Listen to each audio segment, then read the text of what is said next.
One time for the sickos. I'm all elite with the game from the get-go. Ain't full of no stardust, I'm a real nightmare, bruh. You can meet me at the crossroads.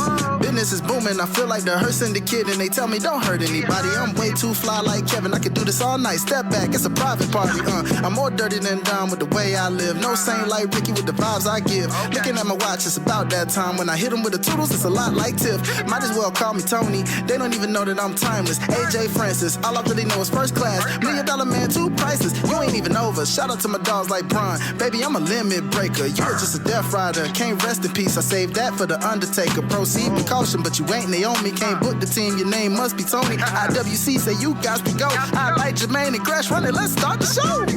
Cool kids step to the front. Cool kids. Too sweet sign for the click. Gotta give the people what they want. Gotta get eradicate quick. Yeah, I'm like Seth with the outfits. Coming in hot too live on your outlets. Running these streets like the prophets. Thank God for the new day. Can't stop it. Jay Uso with the yeet. Eat, sleep, flex, and repeat. Whole new swag with a price on the tag like Javon on the young OG. Better recognize on the mouthpiece. See the power level gotta increase. Bringing content on the daily. Feeling like Gresh unleashed. Greetings and salutations, ladies and gentlemen, boys and girls, non-binary pals, baby mamas, baby daddies, and everybody in between. Welcome back to the Wrestling League's podcast. This is episode 152 of the show that brings you the good vibes to the best of our abilities. Joining you as always is the voice that does the most, the purveyor of mischief, Rush. And joining me as always is my guys, my main man, the familia, the whole family is here. Starting off is my guy representing the Sucio Sports Podcast. I will get that right one of these days, but until then, they're gonna be Sucio Boys Sports Podcast because I keep bugging up and I'm gonna improvise like a mug. But yo, he is always a good guy, a main guy, and he is the giant of the familia, Jermaine. What's up, brother? What's up, man? Hey, I forgot to tell. It's something funny for me to tell y'all when we off air. I forgot.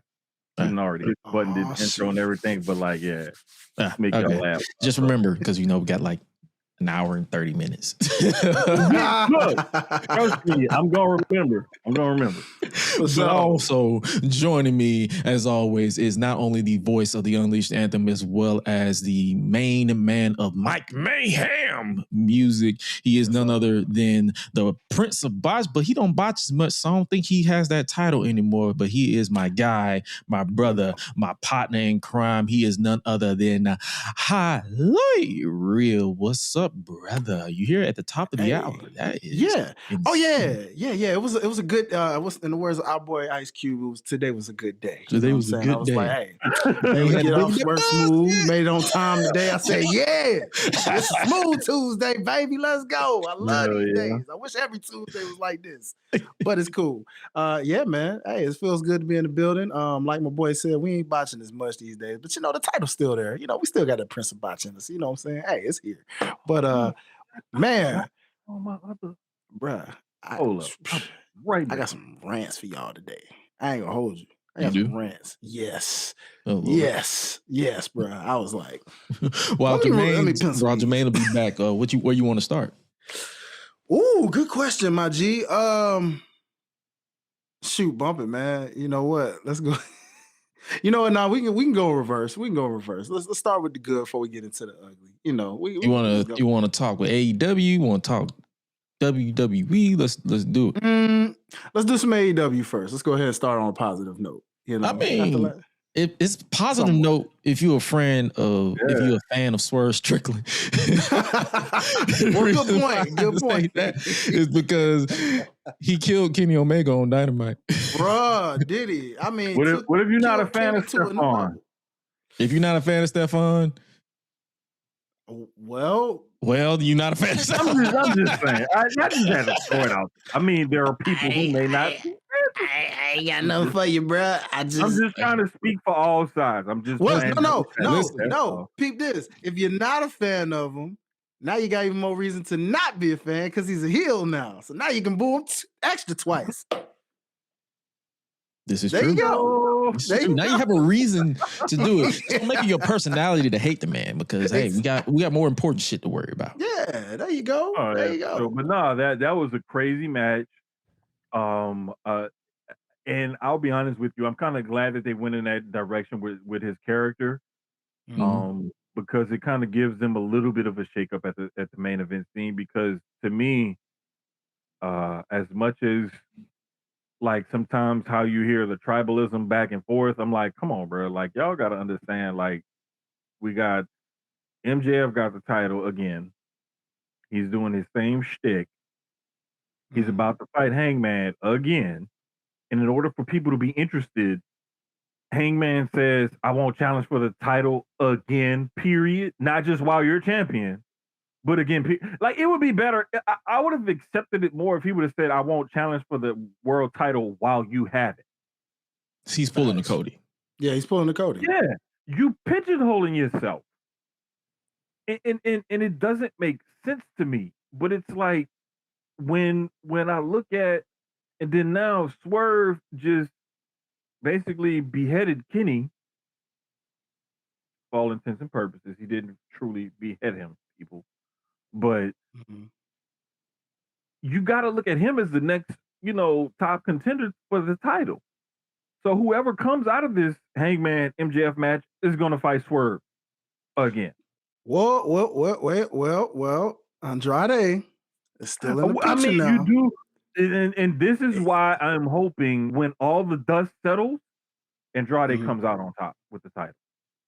Because that would give them a fresh new face in their main event title scene and give everybody who's already had it at least once or twice or whatever, somebody new to chase and put something new into the main event scene. I'm glad that they're putting him in there. I just wish that I hope sooner rather than later they give him a title run.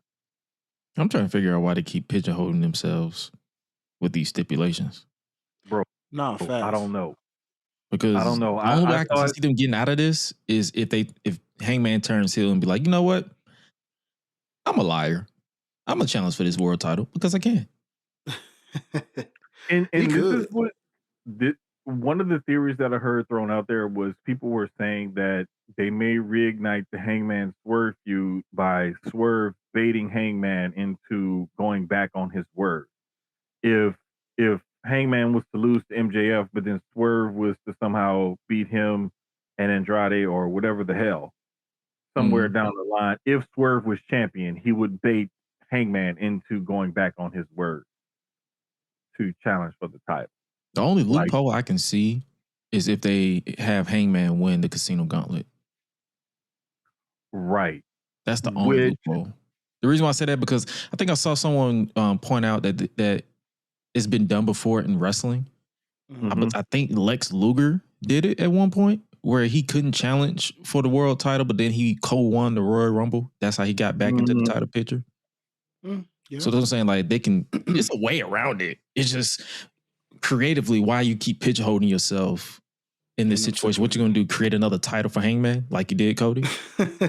Instead of the TNT Championship, create the TBS NT Championship. The Cowboy or the WB Championship, the Warner Brothers Discovery Championship. Oh, don't give them ideas, Gresh. They're gonna do that now. Now they're gonna make a WB title. Great. Exactly. We don't need. They gonna fool around and make an internet streaming title for the HBO Max Championship.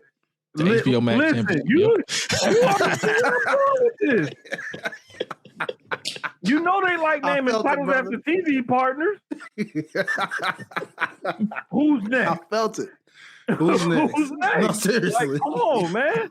Like, what we really talking about? They about to revive Dark and put Hangman on there and be like, yeah, you are the new Dark World Champion. Oh, God, no. They're going to bring back Rampage and say, you are the Rampage. Yes. HBO Max champion. Or they'll put him on ROH and be like, yeah, you're gonna go back to Ring of Honor, but this time you're going to be in the world title picture. Oh, my God. They would mess around and do that. He would win that, too. You're right. Oh, man. That's what I'm saying. There's a lot of outcomes with this scenario, but we will definitely hear on Dynamite the official stipulation. Will it be a Texas death match? Will it be not a Texas death match? A lot going on. We'll find out as the road to Revolution continues. And speaking of final praise for AEW, Titular. She is I saw the reaction to her winning the world title from Chris Stack, but after that promos on Collision, I think this was the right call. Yes, it was. Because this woman is entertaining as hell. Yes, she is. And I'm gonna say the rest of my thoughts for March 2nd. Yes, I second Well, fellas, the hats have come off. Y'all stupid. I can't with y'all. One of us was bound to say it. It was just drink some milk, huh? Whoever was gonna say it and how they was gonna spit it out. Couldn't wait to get That's that all Kurt it Angle was. out, boy. I couldn't wait to get that Kurt Angle milk truck. Listen, I'm not a milkman, but I can't acknowledge certain things. But I will say my thoughts for the next episode because 153 will be in March. This is the last one in Black History Month, so that's what I'm saying. I can acknowledge, but I don't make it my life's missions to be in that. I had to make that clear. I had to make that clear with some people. They be like, "Oh my God, you're a milkman." No, I'm lactose intolerant, legitimately. So no. But he makes certain exceptions that might be a little lactose. What is it? Latte milk. Listen, I told my brother. I said if she's not black, as far as I'll go outside of my race is Puerto Rican. That's it. Because I'm a hothead. She's likely a hotter head. Match made in heaven or hell, depending on how you feel. They do rock with the brothers. So, yeah, so that's what I'm saying. Listen, it's okay if he wants a slice of cheese on his bacon cheeseburger every so often. Even though he may be lactose intolerant, he may just want I just want maybe like some Monterey Jack, little pepper jack. Little pepper jack or something. You know what I'm saying? Maybe maybe some Swiss. I don't know. You know, if I do, I'm just saying. Listen, if I do, 9 times out of 10, I'm not taking them home to meet the family. So accept your place as the side piece. This is why I said it was a burger because it's drive-through fast food. It's not a home cooked meal. Yeah, just slice and dice. Take a bite, bingo, and move on. You indulge privately. Yeah, I'm not going to make it my entire personality to be like, oh my God, I love me some milk. I love me some white. Bro, y'all don't know how crazy y'all sound. Man, but I'm just glad we all coming together and working things out as a group. I'm married to chocolate milk, so hey. I have nothing. Hey, man. Hey, listen. Nothing. Chocolate milk is what I was raised on. Chocolate milk soothes the soul. Mm-hmm. Yeah. Oh yeah. That's what we prefer every single time in the lunch line. But because of the way chocolate milk is made, it comes from regular milk, and that's in my background. However, I appreciate chocolate milk. I love all kinds of chocolate milk, whether it's Nestle Quick or Yoo-Hoo. Or whatever it is. Yahoo! I love them all. I've also grown to appreciate horchata. Almond milk, rice milk are also good. They're alternatives. Rice milk is pretty good. I haven't had rice milk yet. I gotta try that. I'm just saying. There's milk and there's milk alternatives. But have you ever had goat milk? I've had goat cheese. Now goat milk. It's actually not that bad. But you know what the actual goat milk is? Chocolate. Anyway. Drop the mic on that note. There you go. Anyway, speaking of chocolate, I guess we could switch gears to SmackDown and talk about the Queen chocolate, Jade Cargill. Purple rain. Purple rain. Yeah, I was kind of bored with this promo. I'm not gonna hold you. I'm not gonna hold you. Hey, I love Jade, but I feel like I'm repeating myself. Can y'all please give her some substance? Yeah, it was very leaves a lot to generic. be desired. Yeah, it leaves a lot to be desired. Mhm. Yeah. It did. I was like, huh? I was like, oh, this again? Yeah. I mean, it's like her promos are becoming her matches these days at point, and it's where it's like, dang. Rinse and repeat. Yeah. Like her best Damn. match so far was Jordan. Legit. Like, Yeah, legit. hey, like, you know what I loved about that match is something small and subtle. I don't know if it was real or kayfabe. Mhm. She kept selling the arm. And Yeah. she did the jaded with the one arm and the I'm pretty pin sure it was with K. one I'm arm. pretty sure it was kayfabe because she didn't come out with a sling the next week.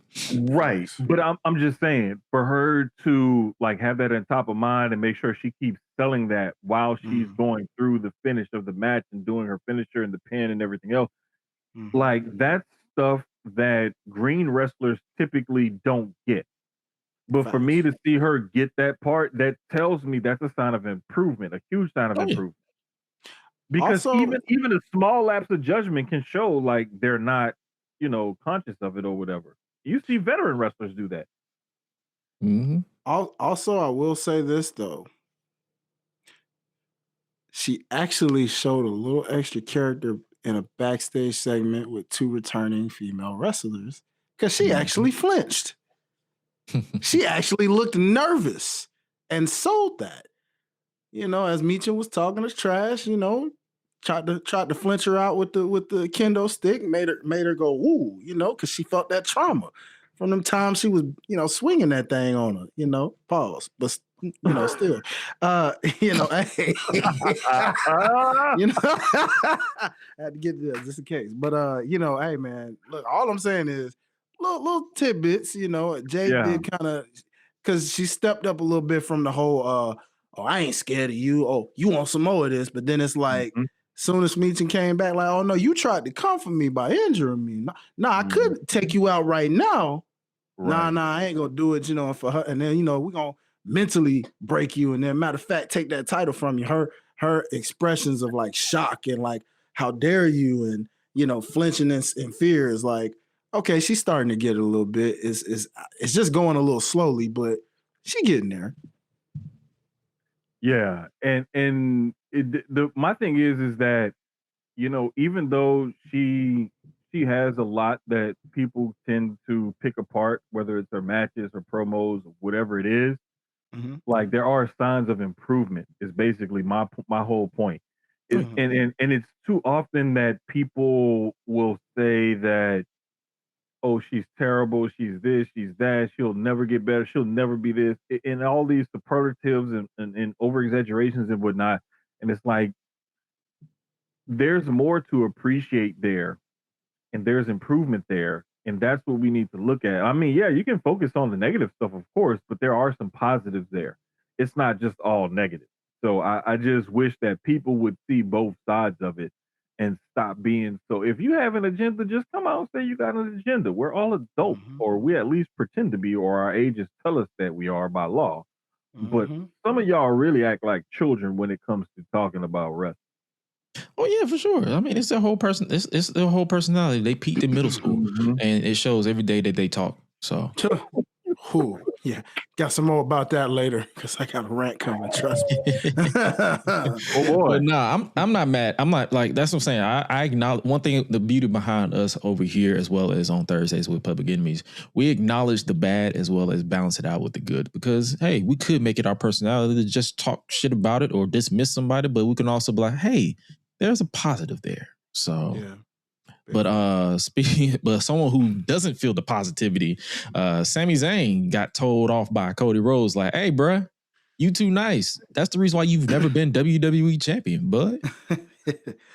Hey, man, I love this for 2 reasons. One, yet again, Cody looks like a jackass because it's like, oh, that heel Cody is really slowly showing. First it was Jacob in that promo, now this. But yet, I like the fact that, hey, the truth is the truth. Sammy, you're too nice. And He needed to hear it. Like, I didn't even feel like disrespected. I was like, bro, you need to hear that. Like, you was too nice, my boy. Like, I'm not saying you need to full out turn heel, but you need to stop being a pushover. True. Mind your business. But then, in spite of the fact, then the nigga go backwards and you apologize. You can't take what you just heard and then get all fired up Say what you said and then be like, oh man, I'm sorry, Cody. My bad. Oh, Sammy the one that apologized? Yeah, he apologized to Cody. I thought Cody apologized. No, he apologized to Cody like a little biatch. And then the crowd booed it.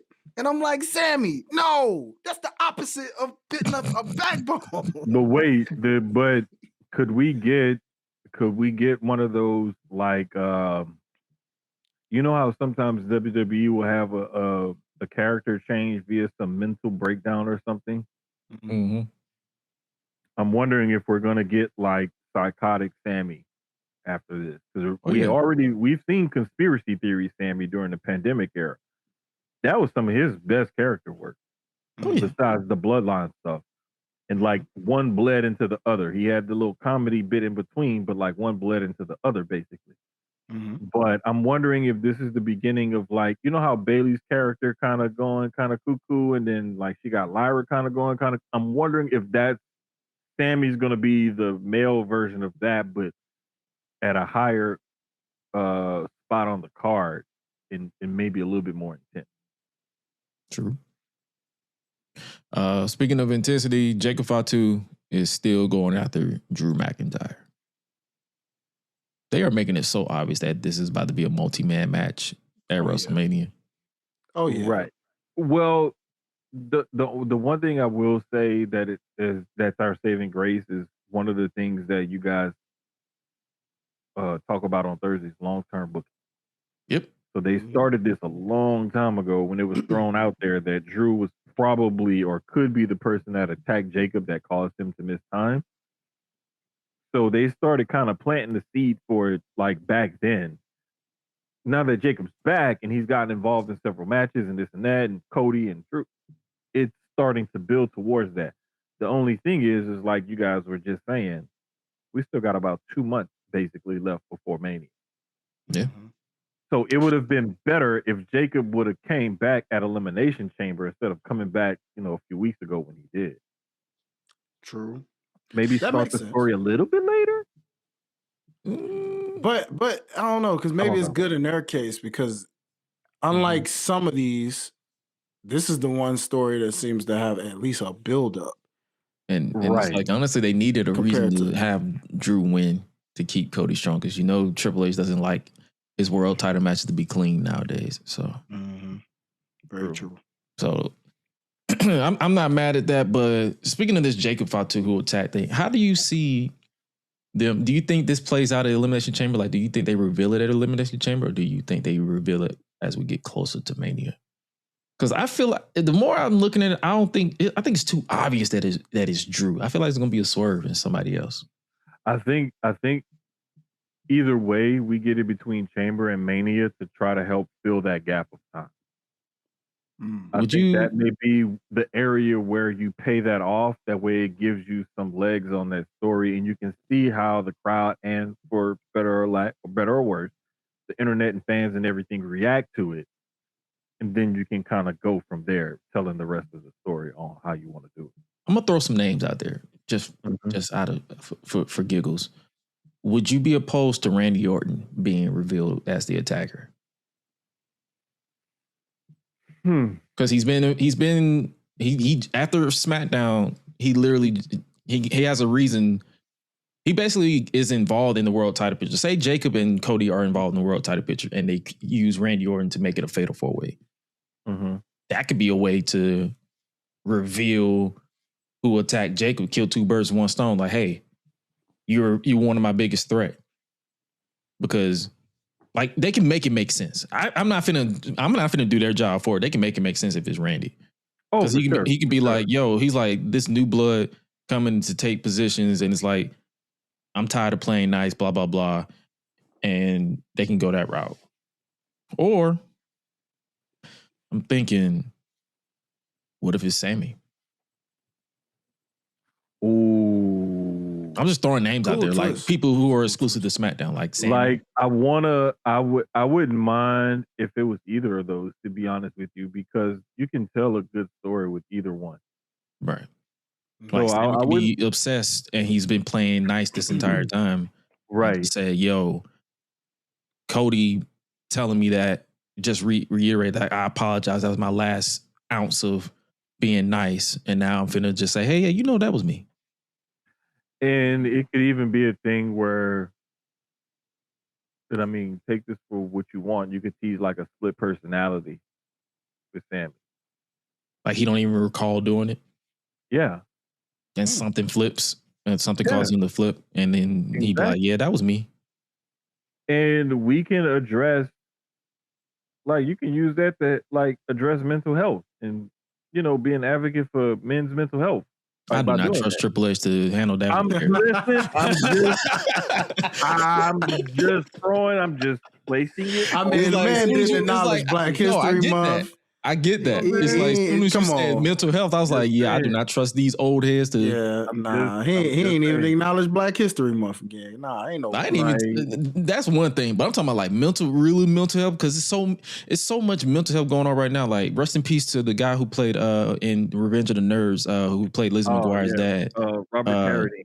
Yeah, he passed away because of suicide, and it's like men's mental health. So I'm like, yo, if they go that route, I really need them to handle that with care. And Road Dogg GPT probably not gonna do that shit. It's something about that just kind of, like it's something to put out there, because they're not afraid to approach certain angles and whatnot. Mm-hmm. And I'm just saying, like, the psychotic character has always been a hit. And it doesn't matter what way, shape, or form it goes from. We're talking about from the 70s, 80s, 90s, to like on through wrestling history.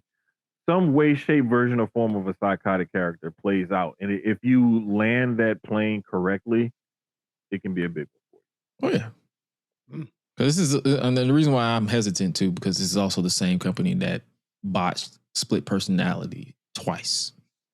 Bailey and Bray Wyatt. Like, that's what I'm saying. I'm like, under the same regime too. Under the same. Well, yeah. Well, no, the Bray one was Vince. Bailey is Triple H. Finn Balor. Oh yeah, the Demon, Finn Balor, Demon. Yeah, that should have been this whole split personality. That shouldn't have been no whole special like pay-per-view. Like, hey, I can't win as the regular Finn Balor. I gotta become a demon.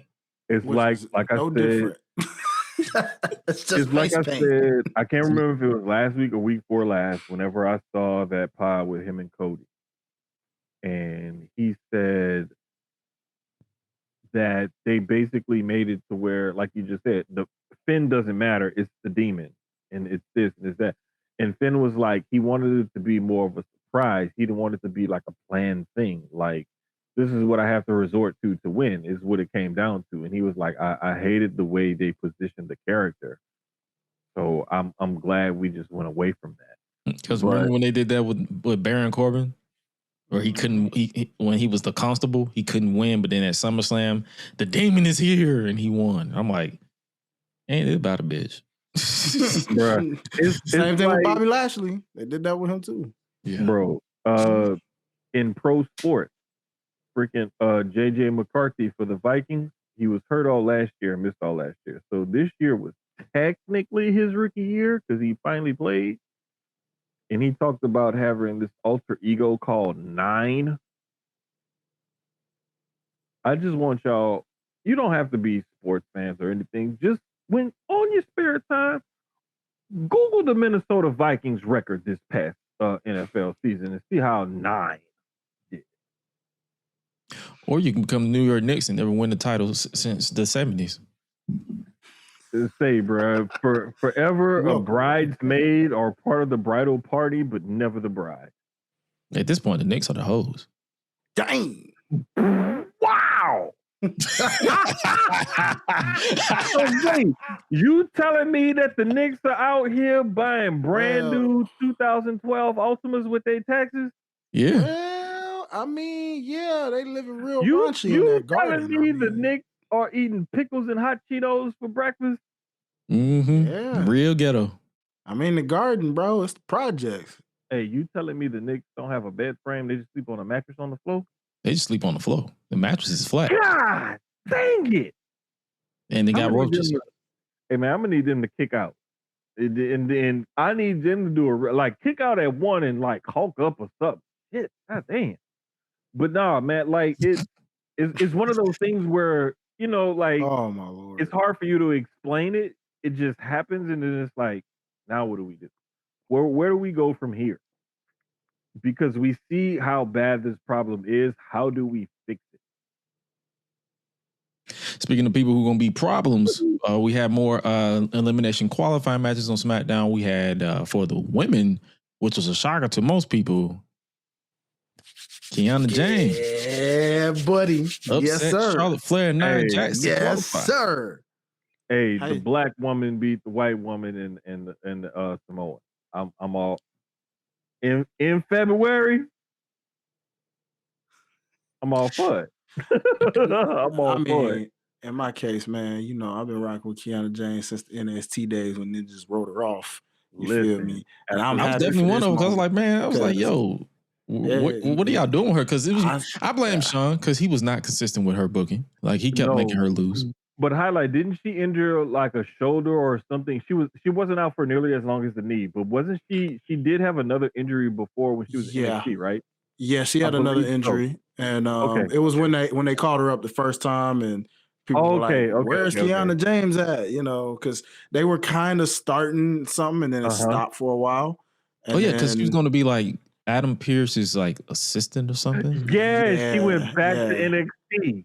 Yeah, and then it was the knee. Yeah, she had that. While I think she had the enhancements done while she was out with the first surgery. That's customary at this point. If you're in NXT and you get injured, boobies. Some of them take advantage, some of them don't. Hey, man. But man. Personally, I feel this is why Cora Jade has an OnlyFans right now. That's just me. She has an OnlyFans? I think so. She was supposed to start one or something. I don't know, bro. I saw it somewhere. I could be right. I could be wrong. It may just be me. It could be my mental, but ew. Anyway.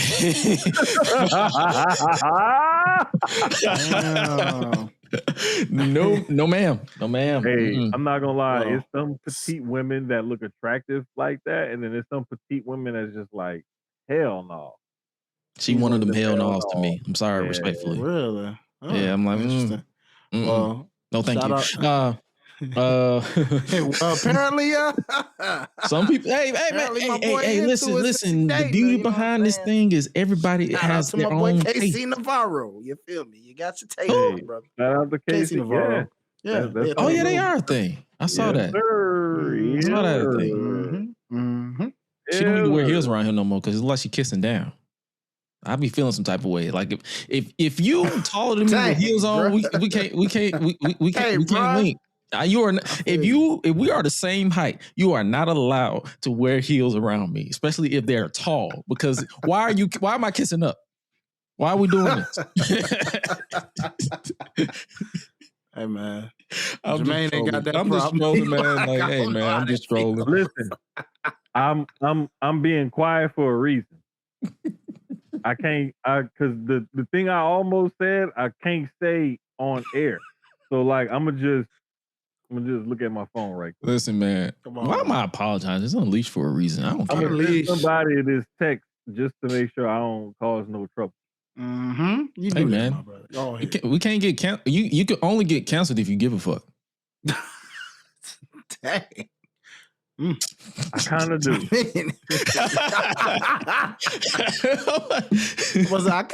I gotta do. Like I gotta do.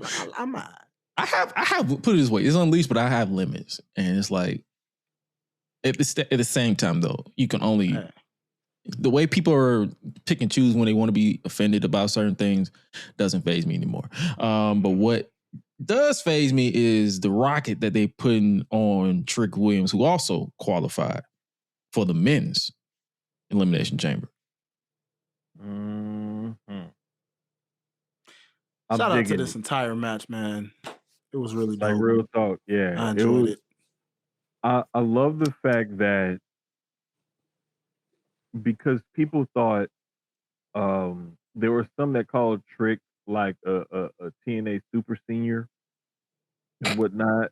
They said he was overcooked in TNA and that was his biggest, that's where he was going to go. And when he won the TNA title, I heard people, the way they were talking about him was like he's never getting called. He's never getting called up if he's winning the TNA title and this, that, and the third. And just all this negativity surrounding Trick. And what you don't realize is that a lot of the times people ask for these men and women to be built, to be a certain level and caliber once they reach the main roster, and they think that they should immediately vault to the top of the hill, and that momentum should carry over from NXT to the main roster, and that's not always the case. This, however, is a case of a guy going from one level to a whole nother level once he gets to the main roster, because he was properly cooked down in NXT. Mm-hmm.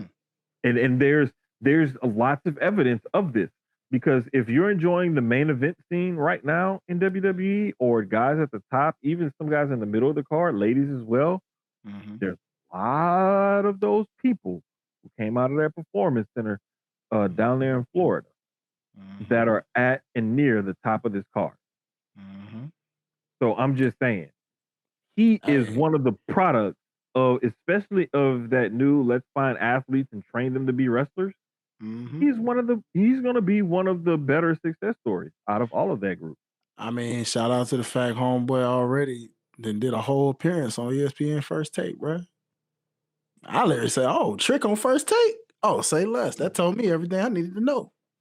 Courtside at the Raptors. Come on. Oh yeah, once I feel like once they literally told you what they're going to do with Trick. So it's like, anybody who has anything negative to say about Trick, shut up. Shout out to Melo too, though, because if everybody thought he just being forgotten about, nah, I know everybody had their panics. Nah, he coming up now. Oh no, it was, the panics was justified, because we literally went 2 years with him barely. Oh, for sure. No, so I'm just saying now. Now, for those who did panic and didn't get patient. Oh yeah, now they're doing right by him. Now, hopefully they incorporate some type of storylines, to more depth storylines to this US Open Challenge, so not just have matches, just to have matches. Because it looks like they're doing that with after a while. I think I got a little theory on that. I think they're actually doing that now with him and Ilya. I feel like Ilya is about to go heel slowly. A heel Mad Dragon. I'm not against it. It's giving that feeling, because when you think about how Melo won the title to begin with, it's because he gave him a chance he felt like he owed him.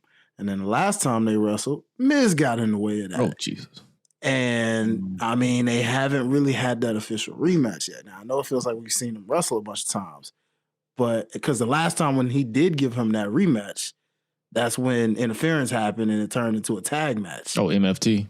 Yeah, so like, possibly Mania, maybe, if they're smart, but it could be smart. We'll see. I mean, they kind of need it right now. So I said, if they're smart, they need something. You got to give them something on this card right now, dog. Listen, they need something. You know who else needs something? The Vision. They got cataract, dog. Oh, they straight up Vision needs something. They got cataract, dog. Because my guy, we only have Logan Paul and Austin Theory. Because for those of you who don't know, for those of you who missed Raw, Bronson Reed unfortunately tore his bicep. A distal bicep tear, which will see him. So basically, for those of you who don't know what that means, it was basically a freak accident. Like, he literally was breaking up a pen and his bicep literally just popped off. Yeah. So basically, when it's that type of tear, you basically you have to wait up to 3 weeks to get surgery, and then after that, it's 4 to 6 months on the shelf. Yeah. So he likely won't be back until well after SummerSlam. He won't be back until like Survivor Series. Yeah. The thing that if you go back and watch the video again and kind of slow it down, you can almost see. I saw like this little indentation. Maybe I'm making things up, or I was imagining things or whatever, but I saw like an indentation like closer to the elbow. on the muscle side, like where you know how you do a muscle like this. It was supposed to. That's the purpose of a distal bicep tear. Right. Basically, it's basically where it connects from the elbow from like this from this to this. So it's not even the whole bicep. It's literally just no. It's not in the middle. It's not up at the top. It's literally the connector. If you go back and slow that video down, because I remember watching it back on Raw, and I was looking at the TV, and I was like, that seems weird. When I watched it back on my laptop later that night, I could see like this little indentation there. Mm-hmm. Maybe I'm wrong, maybe I'm not, but y'all go back and let me know. You're not. Because when I actually looked up the term distal bicep tear, because I never heard it until today, and it was like it's where the bicep tears from when you're trying to flex, like when you're trying to form a muscle. So it's basically in between the elbow and the elbow and the actual bicep. So he basically tore it from the bottom up. Dang, if you go back, bro, and you look, especially when you slow it down, he even looks at his arm, looks at that left arm. He's like, what the fuck? What the hell? And you can see like what he's looking at on his arm. That's what's so. I was like, oh, that might not be good. Yeah, because they say when you tear it, it sends it's a sharp pain for a second, and then it just dangles.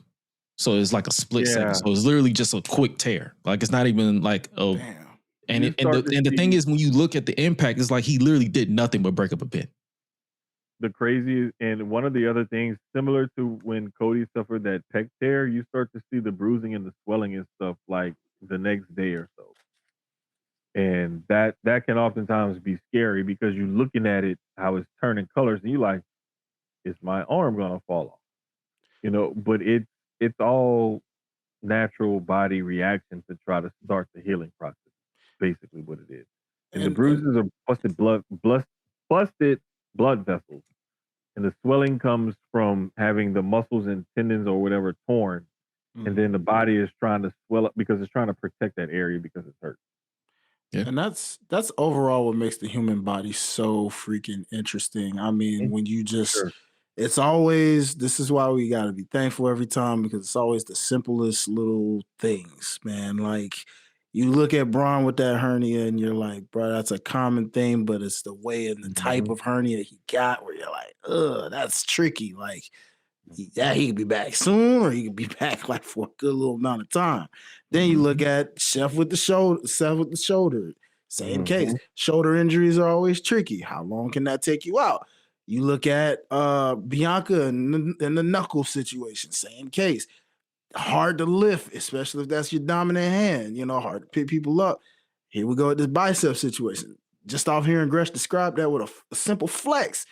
Bro, that means he can't flex right now. He can probably not even pick nothing up right now. You know how much you gotta flex just to pick something up? Because when you wait, when you have to wait 3 weeks, you're going to get fluid in that arm because it's sitting there. So when they go for the surgery, they're going to take the fluid out and then repair it, and then you're going to sit.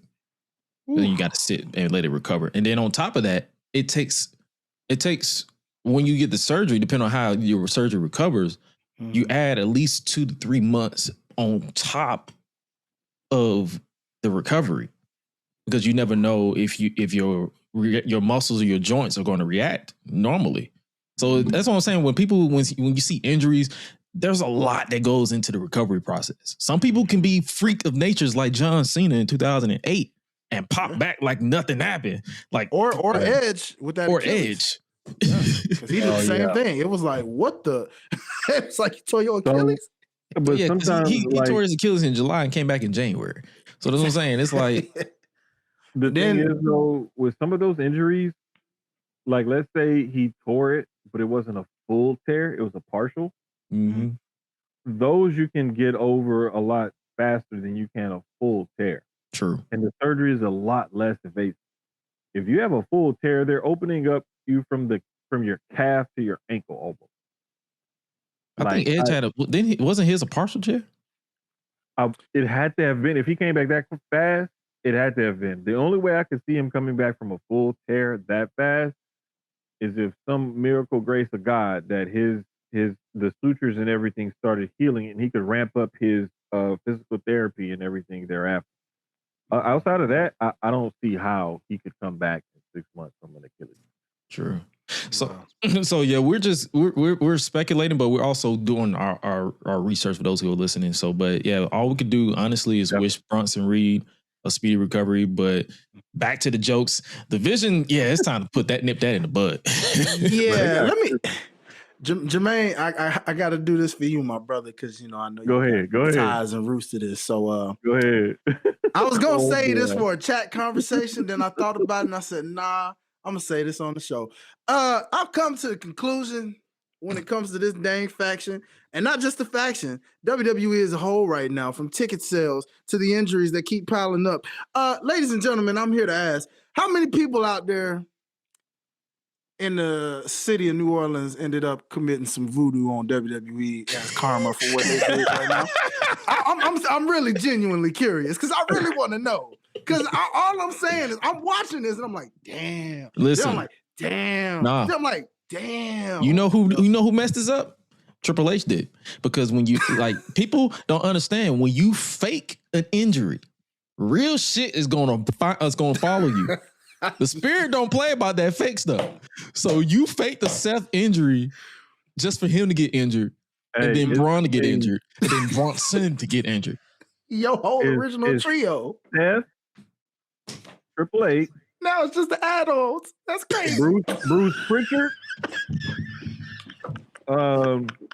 Motherfucking Cody Rhodes. The DLC is the only clean part of this entire faction. It's the only clean part.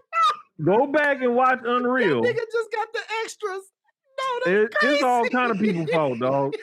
I blame Bruce Pritchard. Don't put this on Paul. I blame Michael P.S. Hayes. I blame you, Rebecca. How you gonna have extras and no lead in the star movie, brother? I blame everybody. I blame that school teacher that Rue told. I was just ready to say, because Rue went and snitched with us snitching ass. Oh, like goddamn! We trying to grow you up in the business and you can't even keep pacing. I blame everybody on that entire show. Hey, I guarantee you, it was one of them kids overheard Rude talking to her teacher, and went home and told their parents, and they daddy or their mama, who's a wrestling fan, found out, and that was a wrap. But nah, like it's. I don't know, bro. I'm just getting frustrated sometimes with some of the booking that they make. But at the same time, like, I can see why they make some of the decisions that they make, because having looked at and studied businesses and things like that, like, you can see why they're looking the way they're looking. And companies want to keep that P&L statement looking a certain way. And it don't just matter about cutting a profit or turning a profit. They want to turn a certain amount of profit every year, especially when you're a publicly held company and you have shareholders and board members to answer to. So people, whoa, what the? I just saw in the comments, Ray was like, they about to call up All Ego. And I was like, what you mean? Miles Bourne is new NXT North American. That's what Are you saying somebody just predicted something? So it's like, if they want to save the vision, call up All Ego. Make it make sense. You have 2 months until WrestleMania. Just make it make sense. Now. What if this was possibly also Ricky Starks? Maybe. Okay, either call the fake tan or the beige man up. Like, either way, call somebody up to try to save this goddamn vision from the cataract that they are struggling with, because the surgery ain't working. They done went through 2 cataract surgeries. Wait. There's also one angle that we're missing. Brock Lesnar is once again a Paul Heyman guy. Who's to say that this may be the first time that Brock is a part of and or joins a faction?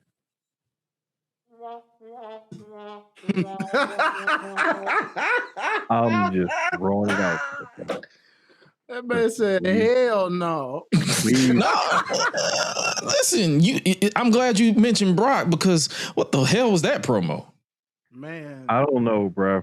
And I'm literally just watching this. I'm like, it was one of those times where Heyman cut a good promo, but it was the wrong audience and the wrong timing of the promo. Like if that promo would have gone over in like let's say Minnesota, Brock's hometown. My brother. And that promo was 2014. Brock Lesnar. Right. Mm-hmm. But that's what I'm saying. Like if you would have done this in front of a crowd that's gonna pop for him no matter what, it would have been a better use of that promo. They pop for him when the guitar riff play. Mm-hmm. Right, but I'm saying I'm talking about Heyman's promo specifically. Yeah. Like you didn't really sell more tickets by cutting that promo. And you didn't make Brock any more invincible or, unbelievable of this mythical type of figure that they try to build him up to be. So when someone knocks him off, it elevates them as well. And then they did with the Undertaker with Brock Lesnar.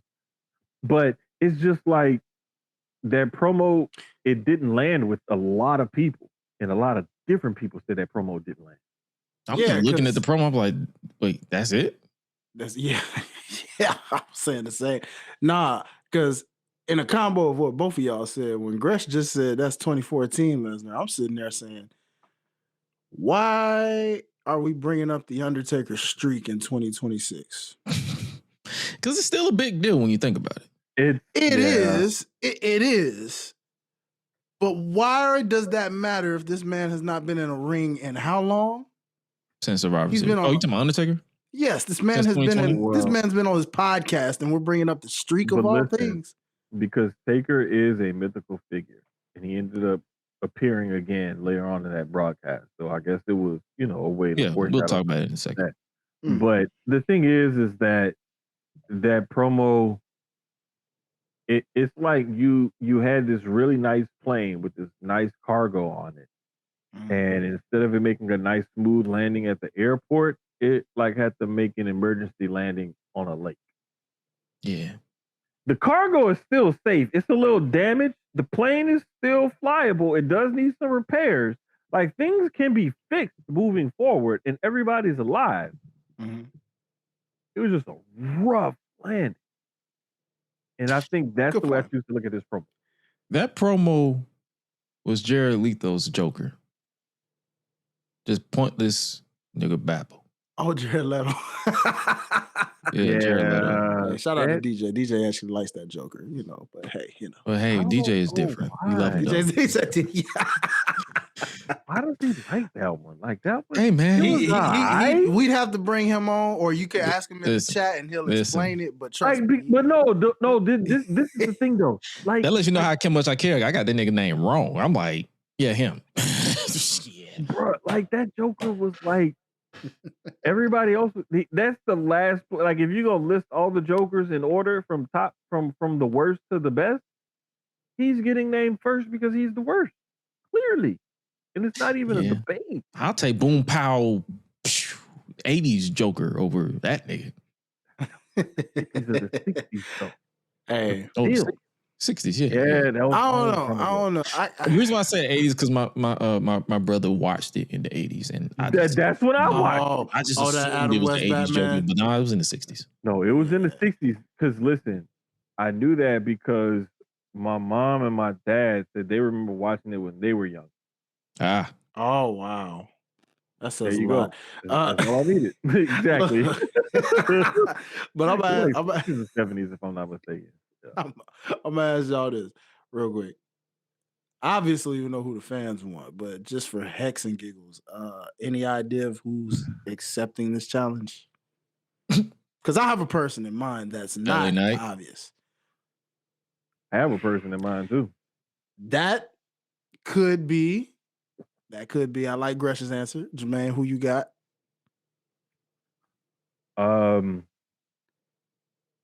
You know what? I have two answers actually, and I hate doing this, but really three.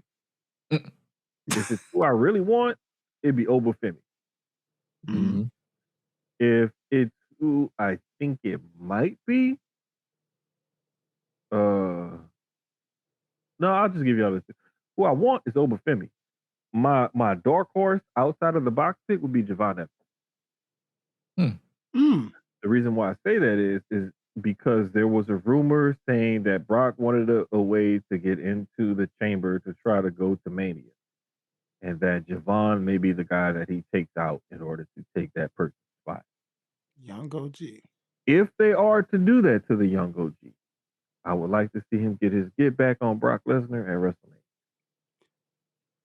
I feel like you just jinxed him now because the irony of that is he wrestled a guy who also had that happen to him once before in Kofi Kingston. Thanks a lot, Jermaine. Great. Now you're going to give me trauma of them days when I was pissed off at Edge for doing that to my boy Kofi. I'm just saying. Dang, like, man. there is that. That's if he shows up, because apparently the chamber is not on his six appearances. Dates. It's not. But then they're good at throwing a curveball at the last minute.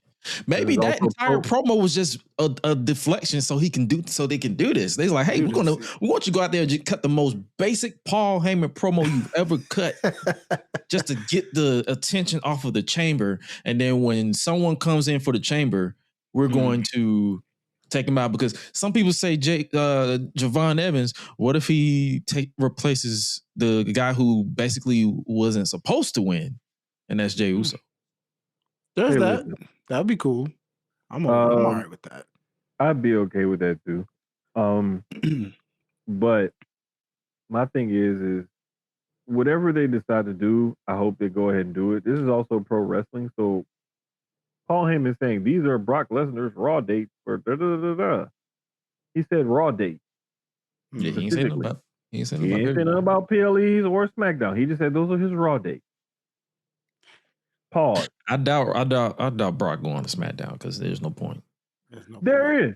There is, but there is because of the whole threat to take someone's spot in the chamber thing. There definitely is. But let's just see how it plays out, and let's pray to God that they find something interesting to do. I think I have a theory. And you heard it here first on Gresham Unleashed. I ain't heard it none of these other nowhere else. Just in case. I don't watch everybody's product.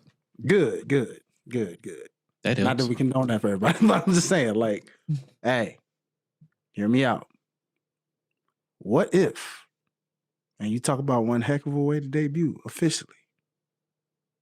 What if Royce Keys is the opponent? You say somebody ain't man enough? How about a man that's actually from the street for real? Hey, you know what? I'm not mad at that. I'm not mad at that at all. And he beats Brock. Listen, I feel talk about elevating. I had a conversation with a guy at work today, because he's a wrestling fan. I believe he watches. I think he watches the show, and he pretty much follows the content. And he basically was like, "Yo, who do you think faces Brock?" I said, if SummerSlam is in Minnesota, and let's just say, just throw this out there, Brock decides to call it a career in Minnesota, he has to lose at WrestleMania and get his win back at SummerSlam to his retirement match. Because I just feel like when he retires, he's winning. Like, I'm just gonna be honest. I doubt they're gonna have Brock lose on his retirement match. I know some people hate that I'm saying that, but hey, this is Triple H that we're talking about. This is Triple H's WWE that we're talking about.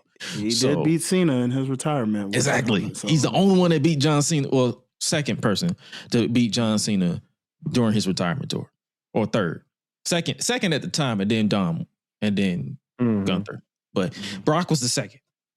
So don't put it past him. So if it's Royce Keys or Obafemi or even LA Knight, I feel like Brock should lose at WrestleMania. I think Brock should lose at Mania. And then that's when it should start to call into question, is it time? That's what I'm saying. Like, it gives you a story. It gives you a layup. Like, hey, you can't beat this person, and you're the beast. Right. You're the conqueror, but you can't beat him.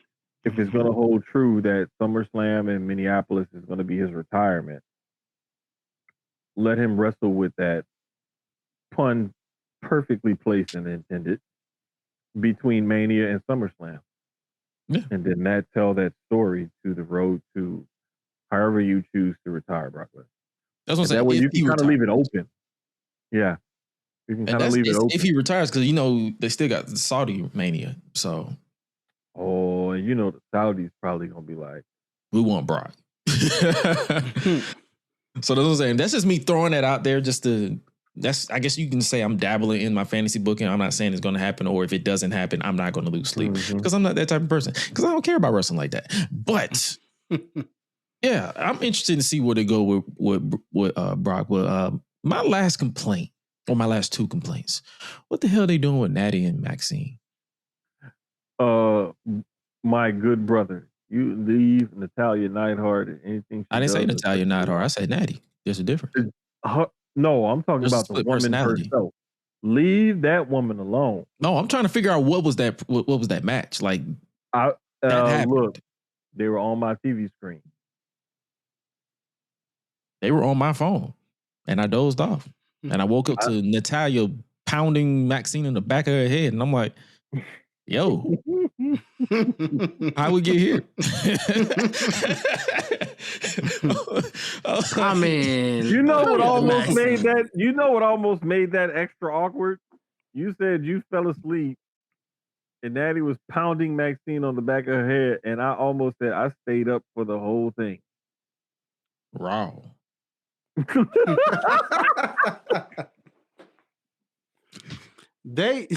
Y'all, and all of this is a total of 90 seconds, people. That's what's even more awkward. Bro, 90 seconds. That close to seeing it. This woman sold the hell out of that. She sold it. Yeah. But hey, man, I saw the mixed reaction. I was confused. See, some people was upset. I was confused because I just dozed off because it was a long day. There's going to be some things that we're going to call into question, and we're going to be like, what the fuck was that? The fewer and further in between and the less significant those moments are, the better. Yeah. And the one thing that I can appreciate about this new era, this version of the new era, the 7.8 version of the new era, is that it's like era 12. They're not afraid to try things, and they're not afraid to tweak things in order to try to improve things. Right. Under the old regime, nope, this is the way we do it. We fly by the seat of our pants. If Vince is feeling blue, we're blue. If Vince is feeling purple, we're purple today. Depending on what the old man says, this is how we do things. Now it's like, no, let's put on a very entertaining show, a profitable show, but let's give the people what they're looking for and switch things up every so often if we can. Yeah. Technically, it is a new era. It's the injury era. Because it's a whole list of them. Boy. I'm just saying. Or terrible. I mean, am I wrong? I mean, he kept saying it. It's a new era, all right. It's a new era of injuries on the list. You're not wrong at all. Very true. Last note before we get to the final part, well, two last notes, because it's like I keep looking and glancing. I'm like, oh, this shit they're talking about. Are we interested in Rusev and Oba? Yes. Because me, personally, I'm for it. Yeah. Bring it on. Finally.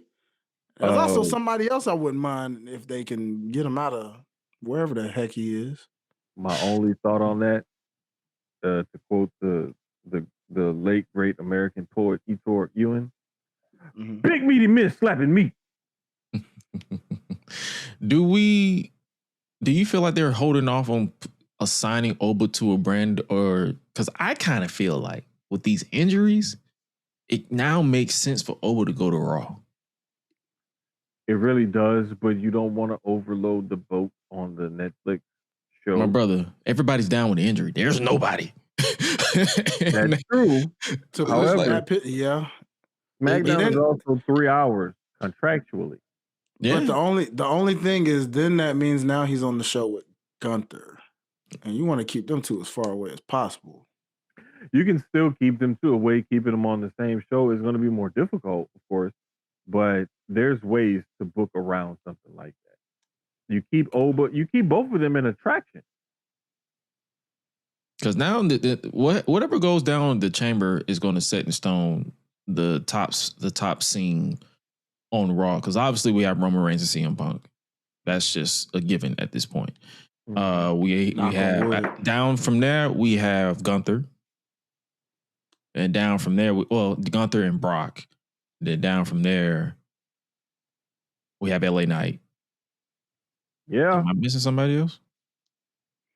No, but we could, once we pull it up, we could just get into it. It's Randy Orton, LA Knight, Cody, Javon Evans. Oh no, we'll talk about that in a second. We still got a little bit more.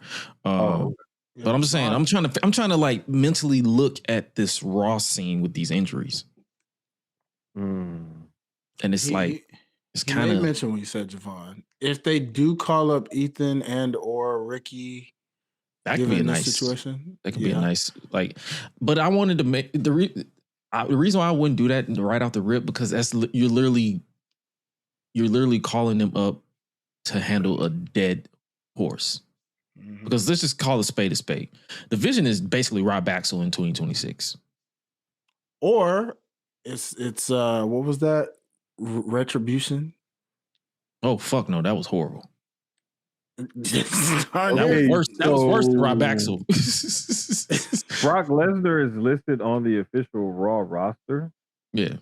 Along with Zawa, Theory, The Creed, Original El Grande, Punk, Cruz del Toro, Dirty Dom, Dragon Lee, Eric and Rowan, Crush his face. Finn Balor, Grayson Waller, Gunna, big head ass JD McDonough, Young OG, the Usos, Joaquin Wilde. They're still Kofi, LA Knight, Logan Paul, the real Grande Americano, Otis, Penta, Ryo, Rey Mysterio, Rusev, and Bravo. That is your Raw roster. Damn. Exactly. So this is why we say, like, when you actually look at it and you look into things, it's as fucked as it is right now. They may have to do this out of necessity. Yeah, and they might need. Yeah, they need some call-ups. Play it like Oba is a free agent and he's signing like a 6-month contract with Raw, or an 8-month contract, or an X amount of match or appearance, whatever contract with Raw. But I'm also gonna go to SmackDown. Just pull what they should have did with Scott Steiner in 2002. They should have just had him on both shows. Bro, there's a lot of shit that they could have done back in the day that I think that they need to go ahead and pull the trigger on. Like a lot. Yeah, so it's like I'm just looking at. I'm like, yo, these injuries are making this road very eerily similar to WrestleMania 32. Ooh, I remember that one vividly because I was there. And low key worse than last year's WrestleMania at this point. And last year's WrestleMania, the interesting thing is night one was iffy and ended good, and night two was good and ended iffy. To where if you combined them, if you combine and you ignore certain parts, it was a good weekend. Yeah, facts. So but see, this one will be interesting because it's not trending in that direction, but we got to see this match card and how it pans out, because that is true. Really have one, well, two now. That's right. Speaking of which. So before we get to Elimination Chamber, I guess we can talk about the closing segment. That was the official tribute to the one, the only, the phenomenal AJ Styles. One last time in his home state. He's 45 minutes up the road in Gainesville, Georgia, from Atlanta. An hour if you're in traffic. Let's just be about let's just be realistic. About an hour if you're in traffic. Yeah. And I'm not gonna lie, I didn't feel that he was swerving us like a lot of people was like. People were just in my mentions left and right. Yeah, I feel like it's a word. I feel like AJ is swerving us, but it's like, have y'all stopped to think that this nigga just want to go home and be a daddy? No, facts. And a husband. Like, let's call it space. But this man has been wrestling since 2000. 99, really? Yeah. I was watching them OG AJ style matches, bro, with the half black and the half white short. This brother's tired. He's like, bro, I'm done. Because he made it clear as day. He was like, yo, the moment I go into a Hall of Fame, I'm no longer active. Ain't no coming out of retirement. I'm done. Knowing him, he'll probably be in 2 of them. Because now that he's in WWE, it's only a matter of time with that partnership. He'll probably be right in the TNA Hall of Fame too. Of course. I just feel like wrestling fans oftentimes are selfish because they want performers to stay longer or go away sooner than what that performer and or company that's employing them at the time wants them to. And so a lot of the times we as fans have a responsibility to kind of ride that out and let them do whatever it is they're going to do. And the cool thing about AJ Styles is he said he wanted to go out on top. He didn't want to go past 50. And he wanted to make sure that when he wrestled his last match that people could still see the full AJ Styles experience that they pay to come and see. And to look at things the way they are now, I think that after Monday night, it's pretty much final that he's not going to come back. It's going to take like a serious act of God to bring him back to the ring. And whatever that is or whatever, I honestly hope it doesn't happen. Even if that involves like the one scenario he threw out there, what if one of my sons wants to wrestle and I tag him? Didn't he say that in an interview? He was like, yo, that'll be the only time I come out of retirement. He's mentioned that a couple of times, if I'm not mistaken. But my thing is like, I don't even want to see that because I don't want him to have to hide in the tag match. Right. And that's exactly what people would think if his son is doing most of the heavy lifting for that match. Yeah. So I just would rather not see it. I think he's had an amazing career. And he was one of the first guys that I started to recognize outside of WWE before he got there. It was like, wait a minute, this guy's really fucking good. He's really good. He's not in WWE. I remember that AJ Styles versus Abyss match where that was the only match on the card that was actually good. Like the other match, I think it was the X Division match with what you call it, the Hurricane runner off the cage. I forgot his name. Oh, Felix Skipper. Felix Skipper. That was the only bright spot of the show up until that match, and I'm like, yo, this is actually. I think it was the lockdown match from that year. It was like the number 1 contender for the TNA World Title between AJ Styles and Abyss, who we also saw on Raw. So I'm like, yo, that was one of the first matches I saw of AJ Styles. And then I obviously saw 2008, 2009 TNA. And I'm like, yo, who is this guy? Mm-hmm. And it's not even a case of like, oh, who's this guy? Like that entire 2008, 2009 roster was pretty good. Like you had your legends, like your Stings, and even though nowadays he's talking out his ass, Kevin Nash, like you had all these people that the legends, and then you had the up and coming like Petey Williams, you had AJ Styles, Christopher Daniels, all these people who were in and out, and then you also Kurt Angle. How could I forget him and Kurt Angle at some point? So that's what I'm saying. Like the Pounds, Money. I miss Monty Brown in TNA. I saw him in ECW. Oh man, that was my guy. But then I went back to see Monty Brown in TNA, and I was like, this is who we should have gotten in ECW. Yeah, especially the one even before TNA was TNA, like the NWA version of him too, bro. Like when he was just starting to kind of learn it, man, he was putting on classics. Because like that's what I'm saying. So it's like AJ Styles has had a great career. So it's like if he chooses to stay retired, I'm content. If he chooses to come out of retirement, I'm cool with it, because the fan in me will never get tired of seeing AJ Styles wrestle. But also, I also look at it like this.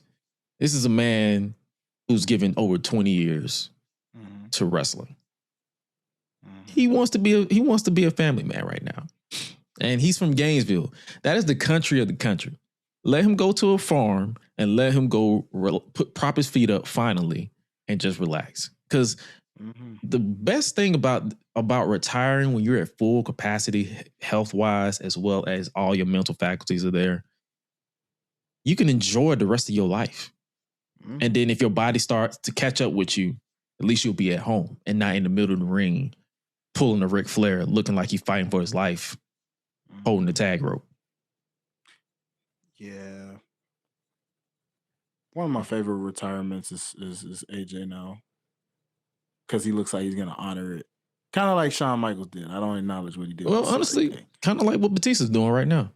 Because I know one thing I always, what irked me about this John Cena retirement tour was like, John Cena's going to be the first guy to honor his retirement. I'm like, are we ignoring Batista literally retired in 2019 and has not been back since? Like, he don't even acknowledge his wrestling side. He acknowledges it, but he doesn't even, like, every time someone brings up, like, hey, would you want to? He's like, no, hell no. And I'm done with that. Ain't even in the Hall of Fame yet. And just goes to show. Like, hey. Well, due to his political beliefs, I probably won't be saying that anytime soon. I'm just going to be honest with you. What the hell? What? This man is not a Trump supporter. He is? For real? I said he's not. Oh, he's not. He's not a Trump supporter. And you already know. Bro, come on, man. Hey, man. Like, bro, I'm trying to tell you, like, people was like, yo, what's taking us so long? That's the reason. If that's the case, that must explain a lot of guys. That's one of the reasons, put it that way. Like, I'm pretty sure they'll put him in there eventually, but I'm just saying for right now, during the current society, don't expect Batista in there anytime soon. Sheesh. Yeah. Well, hey, man. And it's like they're not flat out saying the reason why, but like certain interviews that or clips you hear, like Undertaker talking about, I love Dave, I love this person, we have different beliefs, but I still love him. I'm like, oh, that tells me everything I need to know. That's why you ain't in the Hall of Fame. Okay, all right, it is what it is. But yeah, AJ Styles is officially in the Hall of Fame of 2026 alongside with Stephanie McMahon. Gee, I wonder who else they're trying to put in this now. Some people thought John Cena was going to go in, but I feel like he's more of a headline. Well, I mean, AJ's kind of a headline too. Yeah, Stephanie could be too. That's what I'm saying. I think Stephanie technically is the headline because usually the headline is the first person they introduce or they announce. Usually. The headline is different because I've seen them announce the headliner later. Mm-hmm. They've announced them later before. I don't know, but the graphic up, whoever got the biggest picture is the headline. That's one way to put it. Yeah, whoever got the biggest. Because when you look at Triple H when he went in, he had the biggest picture. When Ric Flair went in, he had the biggest picture. So that's what I'm saying. Whoever has the biggest picture is the headline. Surprise. Here's another telltale sign. If Cena was to go in, this would be the year to put him in, and like you could go all out for the Hall of Fame because you have Cena, AJ, and Stephanie. You could put in the fucking bombing angels and the freaking Berserker and Bastion Booger as the rest of the lineup, and you're gonna still sell out of whatever place you put it. Yeah, good point. Because the top is so heavy. And honestly, they don't. You know what? They put those three. They can literally stop right there if they wanted to. Yep. Well, there's that immortal moment, and then there's the celebrity. Who would you put as the immortal moment for this year if you had to vote? Because last year was Stone Cold and Bret from '99. I mean, not '99. WrestleMania 13. Hell in the Cell. Mick Foley, Undertaker. Duh. You think they would praise Mick Foley the way that he exited? So fuck that. I mean, like, what other match? I'm just putting all cards on the table because here's another one you can do. You can always go Hogan Andre, WrestleMania 3. Oh, that shit. Both of them dead. I was gonna say, damn, bro. I feel you though. I feel you. I mean, I was thinking more Undertaker, Shawn Michaels, but hey, We know of Hell in the Cell. That was like that was In Your House 90. That first one? Oh, you talking about WrestleMania? Yeah, I'm talking about the first one, part one. I went back to In Your House, Bad Blood? Bad Blood, 97. Kane's debut. The first ever Hell in a That Cell. could be a good one too. I don't know why I immediately thought of that. I think it's because I just finished watching it again, like within the last couple of weeks. But I immediately went there for some reason. I forgot about 25 and 26. I like that, but I think they specifically only do WrestleMania moments. I guess. Okay. Because wasn't that Brett Austin? That was the WrestleMania match, right? So I think this is meant for WrestleMania. Okay. I wouldn't do that if I was them. I wouldn't pigeonhole myself into just one event because I'm not gonna lie to you. Mania didn't have that many great moments. You get 10 years in, and it's like, what's next? What's Bam Bam Bigelow versus that football player? We gonna put Lawrence Taylor. Lawrence Taylor. We gonna put the body slam. Hey, that's one of my favorite WrestleManias, dog. I grew up Big on John that joint. Studd versus Andre the Giant. I still got WrestleMania 1. Yeah, that'll be after they run out of ideas of Mania. That'll be it. You know what next one's they're gonna do when they run out? We're gonna be Undertaker versus Big Boss Man, Hell in a Cell, 1999. Oh no! It's gonna be Butterbean versus old boy Billy Gunn's little brother. Oh, Bart? I have the literal grand champion. It's gonna be Aki Bono and Big Show. No, for fuck's sake. You mean it's not Floyd Mayweather and Big Show? No, it's gonna be Aki Bono. They're gonna find a reason to put Big Show's ass on the TV screen again. That's why I hate watching. That's why I hate bringing up that match because every time I see that match, all you see is Big Show cheeks, and I don't want to see that. Hey, man, in sumo, if you don't want to see ass cheeks, you gotta pray that they keep it linear. And that's the thing, though. Street Fighter. But that's the thing, though. It's not gonna be linear. Also, that's the thing. I was last year. I was literally operating a show where sumo wrestling was happening next door, and all of them had on pants. There was no reason why Big Show had to show his ass on TV. There was no reason. Get that nigga some pants. That's how they walk around, Gresh. You don't do that in sumo when you wrestling. When you in America, you better, because nobody want to see your ass. In America, sumo wrestling doing the same shit. If you tolerated Rikishi all the years, I didn't. I hated that shit. I mean, okay, I get it, Gress. He could have been like Yokozuna. At least Yokozuna had tights. That's the thing. I don't want to see this, bro. See the thing with Rikishi, I didn't mind it at first until that one episode of SmackDown where they legitimately had him walk in front of the camera and all you saw was his ass. You know which SmackDown I'm talking about. I think we did a review on it at some point, and all I saw was this nigga's ass, and I'm like, yo. Hey, bro. I hate y'all. What are we doing here? And as y'all can see, we definitely go off the rails a lot with this show because we went from talking about AJ Styles to Rikishi for some fucking reason. It's all Hi-Lite fault. It's my fault. Hey, don't put that on me. Speaking of Hi-Lite, ladies and gentlemen, we're going to shift gears a little bit because we're talking about WWE, AEW, and we're going to try to give some love to TNA for 45 seconds. All right. Give me a reason to give a shit. Well, this week, let's see. Speaking of the Cora Jade that y'all gave so praise to earlier, her and Miss Mara Sade had an interesting promo battle as of late, covering how they were, well, in Elena's case, the story is basically that they had a knockouts battle royal. I believe it was Sacrifice. And Mara Sade eliminated. No Surrender. There we go. Sorry about that. Wrong pay-per-view.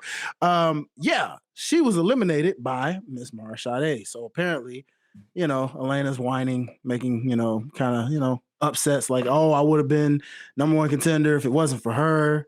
And she comes out and she's like, dang, I thought we were cool. Like, I thought this and that. And she brings up how, they were known at the other place. And then they kind of go off of the, Hey, man, like I said, it was something, you know. I'm like, well, hey, these two are apparently feuding, so I guess former best friends are about to kind of go at it. They were friends. Meanwhile, yeah, apparently they were friends at the other place, aka NXT. So you know they have a whole ass partnership. You can acknowledge that you was in NXT. Were you just there for Invasion? What the fuck are you talking about? The other place? Mara Sade's words, not mine. She was just there for the Invasion. What the fuck? All right, bro. In other words, in other news, Mustafa Ali and good old Elijah, aka Elias, had a good old fashioned guitar casket style match with a big old casket guitar.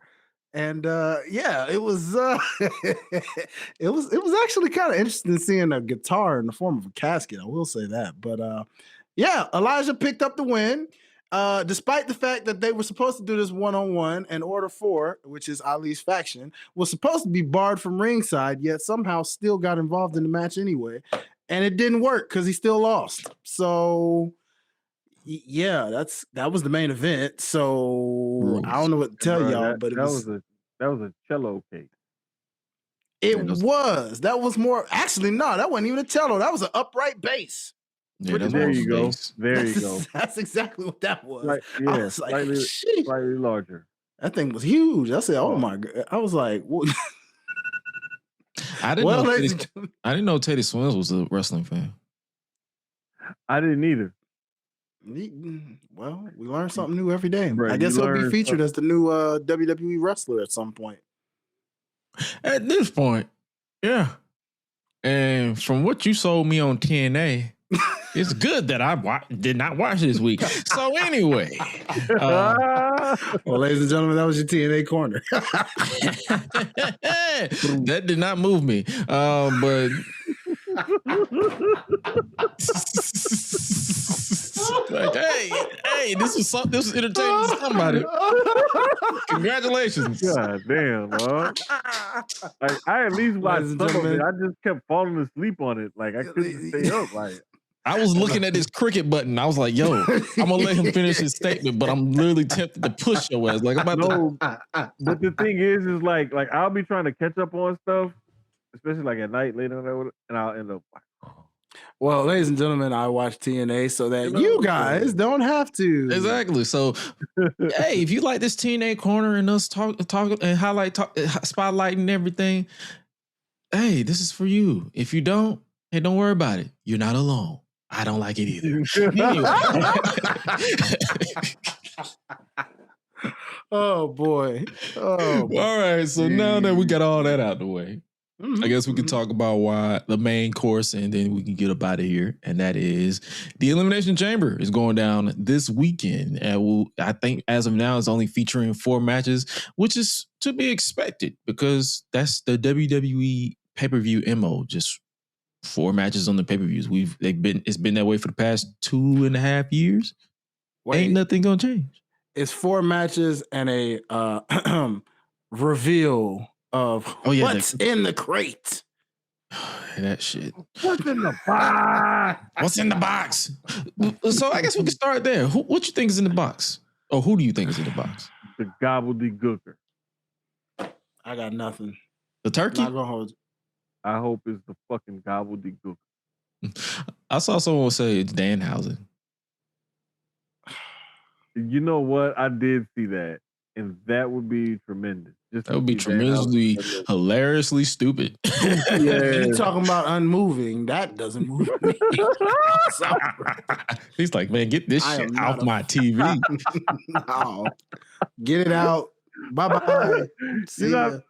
You're not a fan of Danhausen? Oh, that sounds like Urkel. You're not like Urkel. My bad. No, get that shit out of here. Send that to TNA, goddammit. No, send that to TNA. That's the kind of goofy shit wrestling needs sometimes. I'm mad that I just said I sound like Urkel because now Danhausen sounds like Urkel with face paint. Hey yo, chill, man. So if Jaleel White want another personality, Danhausen is for you. Marvelously, gloriously evil, happily good, whatever the fuck his slogan is. Oh Lord, get him out of here! Get him out of here! Whatever's in this crate, it's gonna get talked about all next week. We gonna definitely we clowning it next week. I'm gonna tell you that right now. If it ain't nothing good, it better be good. It better be good. Because if it ain't, it's getting unleashed next week. I cannot wait. Because I am like coming off the top rope like classic Macho Man Randy Savage on. Mm-hmm. Dang, I'm right. All right. So we can talk about the 4 matches that are going down. I guess we could start off with the only women's singles match that's going down, and that is the singles return of AJ Lee as she challenges Becky Lynch for the Women's Intercontinental Championship. AJ. I'm just gonna go out on a limb and say Becky's going to retain here due to shenanigans, but I don't mind being wrong. But fuck that, AJ win. They want the crowd to pop. We documenting this for our predictions. Sure, you can briefly say why and all that stuff. Okay, I got Becky retaining for shenanigans due to Natty. Oh yeah, they were teasing Natty's involvement, even though yeah, I guess sure. I smell a triple threat at Mania. Yeah, I've had that thought for a little while. Secretly, I feel like a triple threat is coming. Okay, but yeah, I do have Becky retaining because of shenanigans, but Natty's cool. Next up, So I say next up we have for the men's side the World Heavyweight Championship match: CM Punk versus Finn Balor. And I'm just gonna go ahead and say it. CM Punk retaining because, bro, ain't no point. Like, bro, let's just be real. This is unfinished business. This is just something for like Finn was getting serious with Dom. Like Dom was like, "Yo, why y'all didn't help me last week?" And Finn was like, "Yo, while you were away, while JD was away, I went and tried to handle my business. I didn't complain. I went and got it done." So I feel like they're going to continue to set up this dissension with the Judgment Day because I feel like this loss is going to drive Finn over the edge. Because keep in mind, Dom has to defend the mega title over in AAA, and if Finn gets jealous, he can screw him out of the title. But that's down the line. But yeah, I definitely see CM Punk retaining because it's just going to set up Finn going further off the deep end and everybody rubbing it in his face. Like, can you imagine Liv gets her title match and win at WrestleMania, and then Dom is like still the Intercontinental Champion? Finn's going to be jealous. Honestly. So basically what you're saying is Finn Balor is Day-Day. You said what? Said Finn Balor is Day-Day from Friday. Yeah. Top flight security of the world, Craig. Yeah, I'm going Finn. Sorry. Oops. CM Punk by way of Dom doing exactly the opposite of what Finn said and messing it up, getting involved. Because that's been a theme in Judgment Day. Liv literally, Raquel told Liv, "Hey, don't come out," and she came out anyway. It seems like all they do is interfere in spite of because they're so used to doing it. So yeah. True. Hey, Punk is the Chicago what Sami Zayn is to Saudi Arabia. He rarely, if ever, loses in front of that home crowd. I expect this to be no different. Punk in a landslide. All right. Yeah. So who do you got, Jermaine? Punk? Punk in a landslide. That's what I said. Punk in a landslide. Like I said that from the beginning. Like Day-Day Balor, like he's gonna lose his match. Sheesh. He ain't got Day-Day Balor, bro. Day-Day Balor is crazy. Matter of fact, that's the name of the title. That's the title of this episode. Day-Day Balor. They tens, but they clean, ain't they? Yo, them ain't tens. Them 20s. Them 20s. They 18s. They 10s. They 10s. Yeah, they. But 10s. they clean, ain't they? They clean it though. Nigga, you got maced by a pregnant woman that ain't your baby. Why y'all ain't do nothing? Why y'all do no? Why y'all do no when the bitch jump me? Y'all trip. Exactly. Punk is the bitch that they talking about. Exactly. Punk is Baby D. Punk is Baby D. That bitch want a cookie. Like, you know. You can say she know about all the new snacks before they come out. She sell dope, do hair, and babysit out the same house. Mm-hmm. And Punk says, ask you about if it's a good day on a Monday night in whatever city you have or what, and beef with Samoans. Same thing.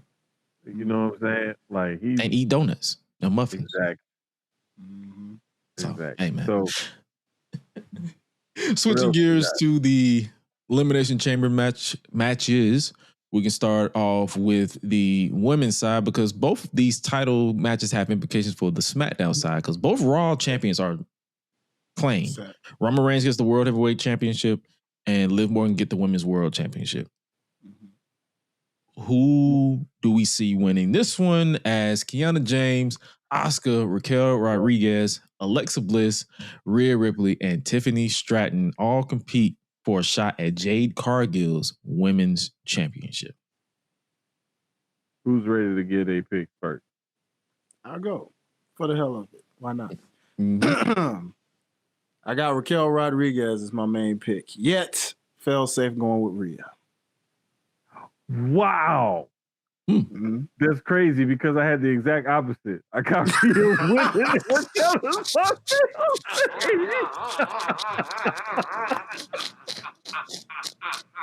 Let's go, bruh. Let's go.